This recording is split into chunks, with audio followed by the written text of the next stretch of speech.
In this question, it is given that f of x is equal to 6x square minus 3. To find the zeros, we take f of x equal to 0. So, 6x square minus 3 is equal to 0. Now we look for the common factor. The common factor is 3. So, taking 3 as common, we get 3 into 2x square minus 1 is equal to 0.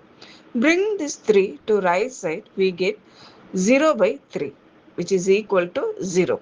Next, transpose this minus 1 to right side, we get 2x square is equal to plus 1. Transpose this 2 to right side, we get x square is equal to 1 by 2. To find the value of x, take square root on both the sides. That is x is equal to plus or minus square root of 1 by 2. Since square root 1 is equal to 1, we get x is equal to plus or minus 1 by root 2. Therefore, the zeros of the quadratic equation are, that is, zeros of 6x square minus 3 are plus 1 by root 2 and minus 1 by root 2. Let one zero be alpha and another be beta. Now we find the sum of zeros, that is alpha plus beta. Substituting the values of alpha and beta and simplifying, we get plus 1 by root 2 minus 1 by root 2 is 0. Next, we find out the product of zeros, that is alpha into beta.